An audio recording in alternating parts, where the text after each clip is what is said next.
I'm Corbett Wall with DV Auction, here with your feeder flash for Monday, January the 6th, brought to you in part by Macrocin by Bimeda.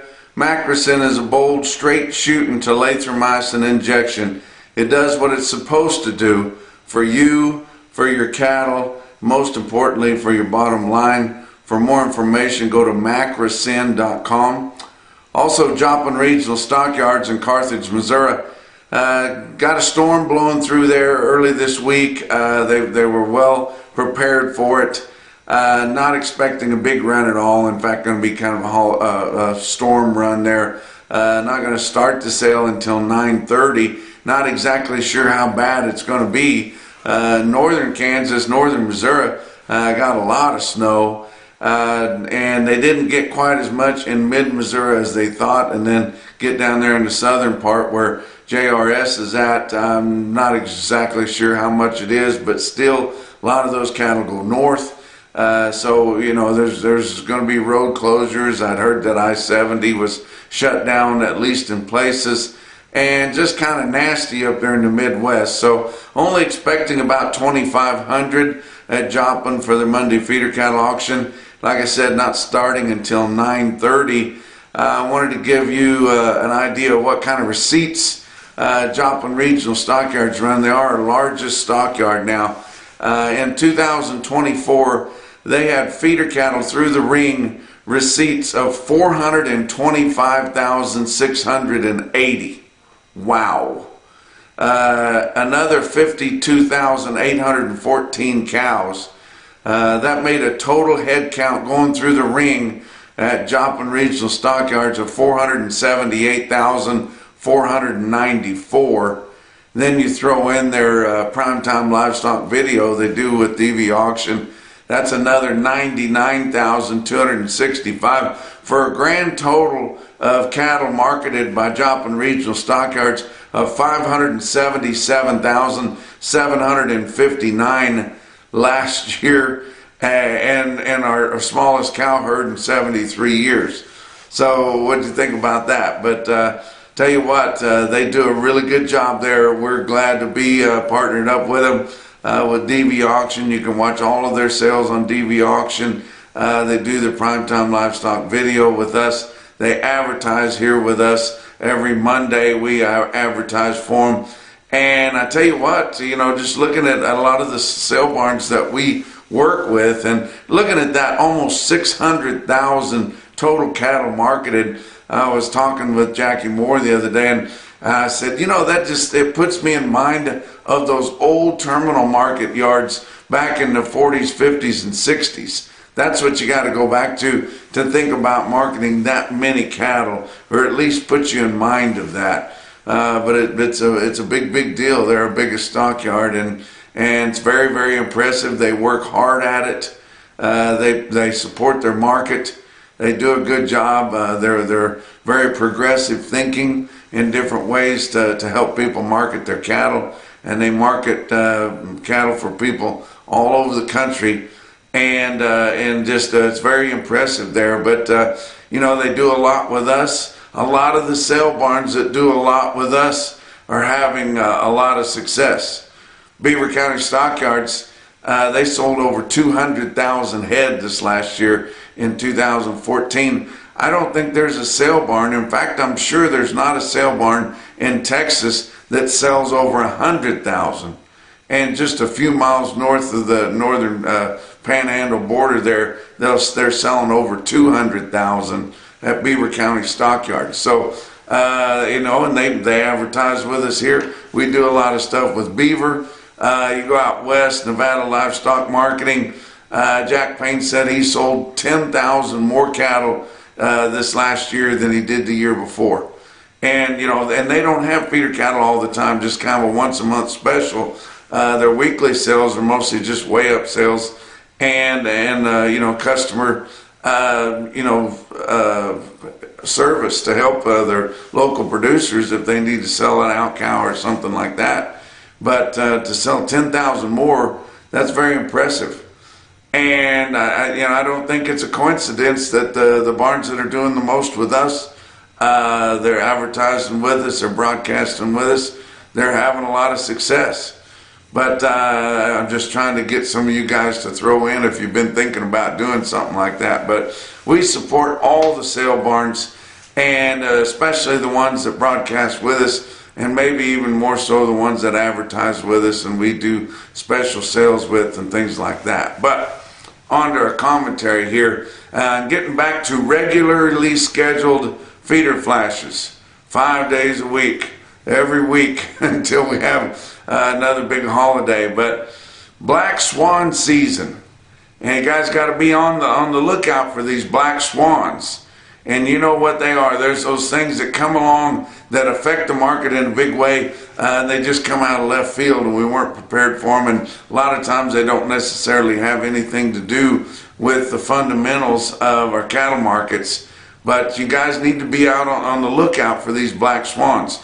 Now they don't come any certain time of the year. There's not a date, no open season for them. Those black swans tend to come around when the markets are getting really lofty, like they are here this last week. Now, the last time we saw a big black swan come along, it was when we saw fat cattle reach $2 a pound back this past summer. And we reached $2 a pound in the northern plains this last week.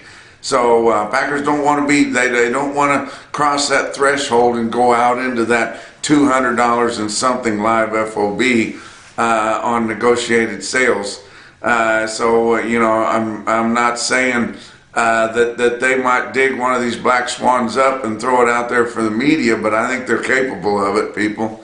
But you know, there's a lot of things out there that not necessarily have done it yet. But you know, we've got inauguration coming up here pretty quick. That could get some of the woke people fired up. And you know, and every time, you know, you think if you poke here and then you see a head come up over there, and you never know what's going to happen, guys. I don't think there's a whole lot to these cow farts, you know, ruining the globe and all that, and we haven't seen them fired up too much. And in fact, global warming, when it's as cold as it is in the Midwest right now, you don't hear them talk a lot about global warming. And I don't think that they're going to force everybody to have an electric car. They just opened up a Buc-ee's filling station and travel stop in Amarillo. It's got over 300 gas pumps.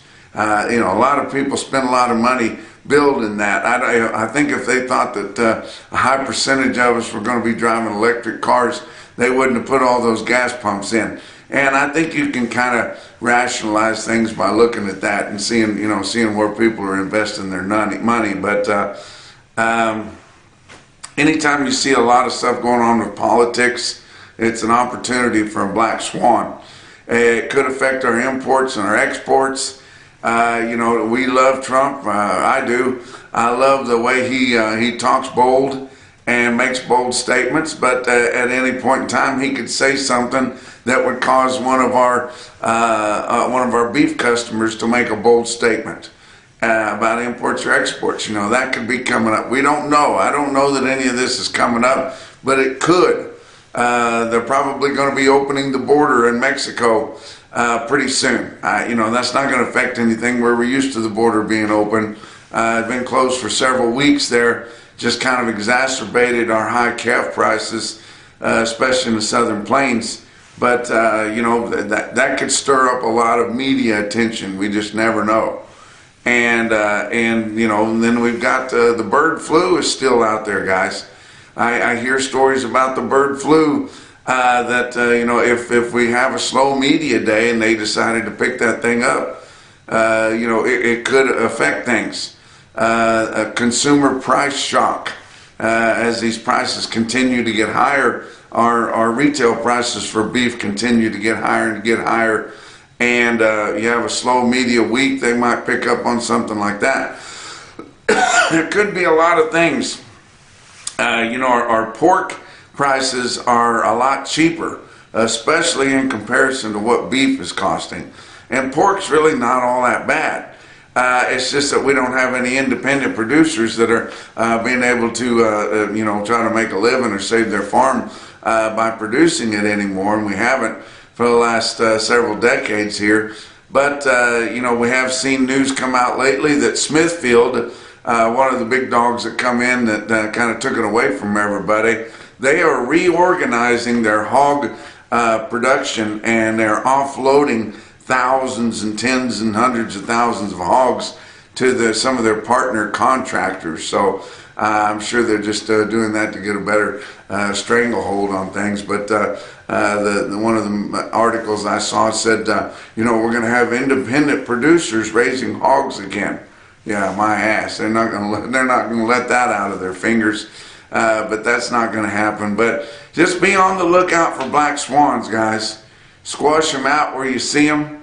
You know, that old saying, shoot, shovel, and shut up. If you see a black swan out there, that's what you need to do with that. But you know, like I said, I was talking to Jackie Moore the other day, and we always talk about the markets. This market is scary at all levels, on all classes of cattle. It is scary. And we could wake up one of these mornings and any class of the cattle could be $40 or $50 a hundred cheaper, and they'd still be high historically.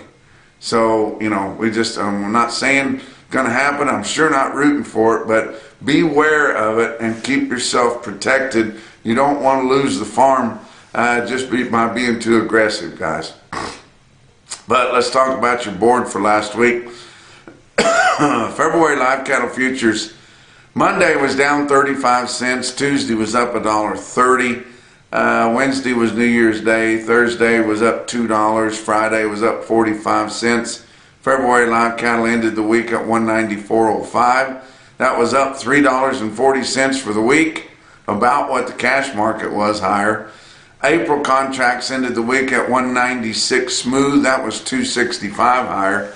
January feeder cattle, Monday was up a quarter, Tuesday was up $1.40, Wednesday was New Year's Day, Thursday was up $3.45 higher, and then Friday everything looked great, and then it kind of fell out of bed late in the session. I don't have any idea why that is, but Friday was down 165 on January feeder cattle with late session losses there.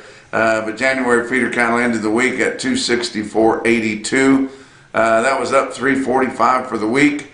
March ended the week at 264.17, up 362 for the week. So good week for your cattle futures, and the cattle futures were very friendly to us throughout the holiday season.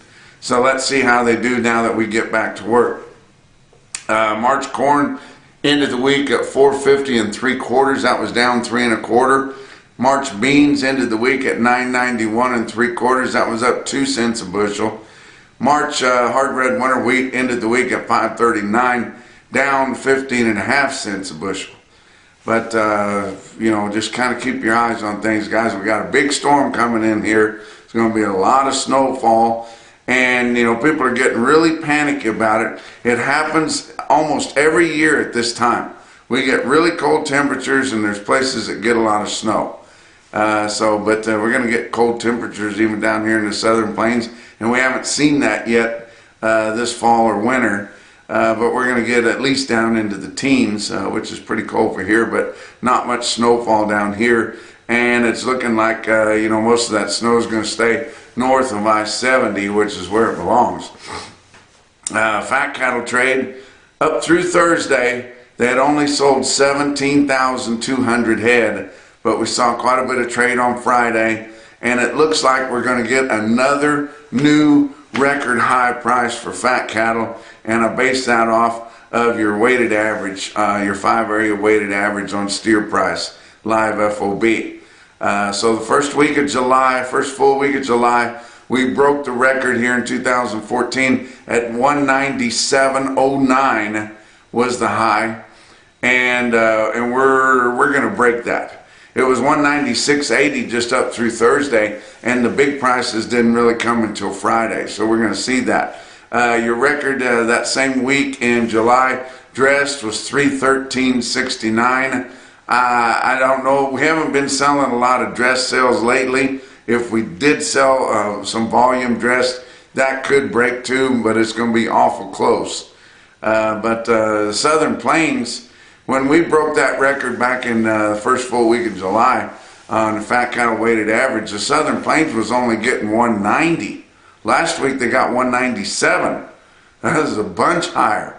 But if you look at that week back, that first full week in July, boxed beef cutout values were $10 higher than what they are right now. So it is putting the squeeze on the packers there, guys. Okay, dry your eyes. You know, we don't want to feel too sorry for them. They never felt sorry for you in their lives. But your live sales of fat steers and heifers negotiated in your 5 area up through Thursday ranged from $1.94 to $2. That was $2 to $4 higher. The weighted average on live steers up through Thursday was $196.80. It's going to be a lot higher than that when we get the whole roundup. Dress sales ranged from $309 to $315. That was $1 to $5 higher. Your weighted average on dress steers $312.38. That's going to be higher. And I'll tell you what the market is. On Friday, we established a market, a new high. Iowa sold 9,100 head. They only sold 16,300 for the week, but they likely sold more late on Friday than the 9,100. So that's why I think we'll indeed break that record on your weighted average. But live sales in Iowa on Friday ranged from 198 to 201. We never saw 201 before. $2 was the best we saw just on certain deals back there in the summer. But so 201 is a market now. Dress sales from 310 to 320. We've never seen anything higher than 315, and we had sales at 320 on Friday. Nebraska sold 23,300 last week, only a couple thousand more than that, or that was on Friday, only a couple thousand more than that earlier in the week. Live sales in Nebraska 198 to 201, just like Iowa. Dress sales 312 to 315. Kansas didn't sell too many on Friday, just 1,700, but 9,300 for the week, which is not bad for them these days. But live sales on Friday in Kansas 197. And like I said, even when we broke the all-time record high, your Southern Plains market was only 190. Texas sold 1,300 on Friday, 2,500 for the week. Friday's price was 197 there too. So, you know, brace yourself for a new record high fat cattle market, and it needs to be that high at least if any of these feeder cattle are going to work that these guys have been buying here for the last 6 weeks, 2 months. Box beef cutout values gained a lot of ground last week. Your weighted average on all of last week's choice cuts was up $5 smooth at $324.58 on the choice. And then your late Friday sales were 66 cents higher than that at $325.24. Your weighted average on select sales all of last week was up $6.17 at $295.05. And your late Friday afternoon sales were up another $1.67 from your weighted average at $296.72. So getting up there pretty darn good. Your choice select spread on the weighted average was just over $29.50. All that based on 487 loads of cuts, grinds, and trimmings. Your packers are short bought, but I think your wholesalers are also short bought. So it'll be interesting here as we get back to full business here in 2025 because we've got a lot of work to do. Your slaughter last week was disappointing even for a holiday week. Just 498,000 estimated slaughter on cattle. That compares to only 434 Christmas week. And then compared to the same week a year ago, which was also New Year's week, last week was 44,000 less. Christmas week was 66,000 less. So we lost 110,000 head short of a year ago on our slaughter just through the 2 weeks of holidays, guys. And, you know, and that's the Packers' problem. They're giving $2 for fat cattle. They're short bought. They need product. Hold their feet to the fire, guys. Stay up with them. Let's talk about what else is going on. Lynn's Heritage Angus. Now, Fred Lynn's has always had a vision for what consumers should see when they visit a steakhouse. And his mind's eye, it's a big, thick, juicy Lynn's Heritage Angus steak. setting a whole new standard for quality of beef. And it's very important to him. The whole family there, their whole business has been set up for that. Now on January the 16th here, coming up next week, out of Byers, Oklahoma, you're going to have the opportunity to tap into some of those genetics, those Lynn's Heritage Angus beef genetics. They've got 140 bulls for sale right there from the ranch at Byers, Oklahoma. And you can watch and view and bid that sale on DVAuction.com, guys. Let's talk about your feeder cattle market, your real-time index on DVAuction, based on an 800-pound cash auction steer up through your middle 12 states. We got some volume back in it late last week, so it bounced way up there, all the way up to 268.08. That was up $8.19 from the end of the previous week, which was Christmas week, and we didn't have hardly any sales at all. Your latest CME cash feeder cattle index, 265.76. Sales that are going to have a lot of cattle this week, all of your Midwestern sales, guys. We've seen the cattle sell in the northern plains. We've seen big sales in the southern plains. We've seen big sales out west, out in the southeast. But in the Midwest, where you have your diversified guys that raise cattle and they farm corn and beans, they are selling their cattle. Those are always the best cattle, and the biggest runs is in the Midwest and in January. So here they come, and then right on schedule, a dang snowstorm, which is going to kind of squash part of it. But in northern Missouri, southern Iowa, eastern Nebraska, central Nebraska, all in that Midwestern country, guys, going to have big sales. Check your calendars. Tune in to Feeder Flash. We'll keep you up to date with what's going on. But if you want some long-time weaned calves, and that's why they're just now selling them, because they didn't wean them until they got their corn and beans harvested, and they're just now had them long-time weaned and ready to go. And those cattle have some weight to them. They'll have all kinds of quality to them. The health will be fantastic. It's been cold up there for quite a while, and be pretty well foolproof. And a lot of farmer feeders love to feed those big calves that's been long time weaned, had all the shots, and had some cold on them.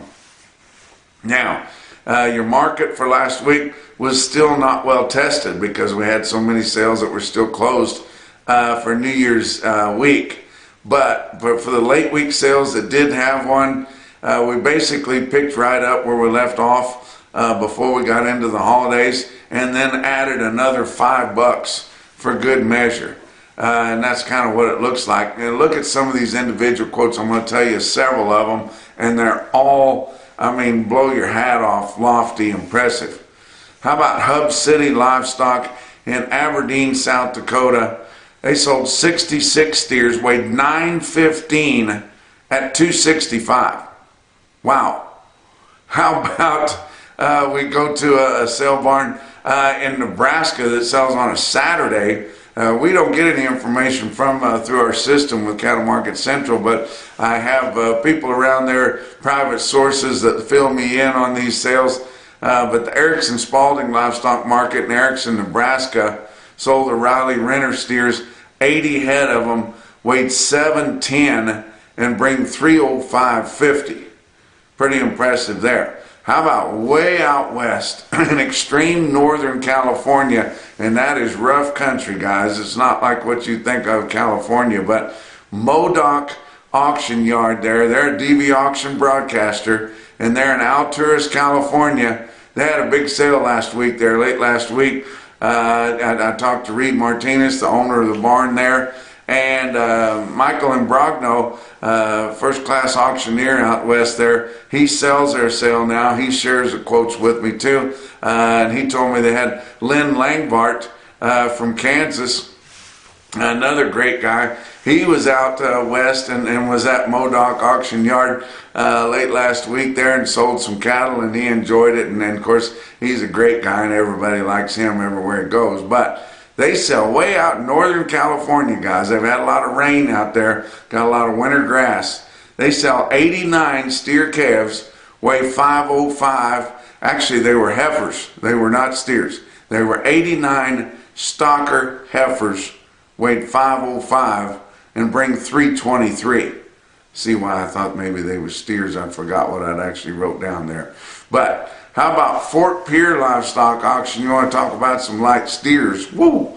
Fort Pierre Livestock Auction, Fort Pierre, South Dakota, sells 96 steers, weigh 518, bring 378. That's a big time quote, guys.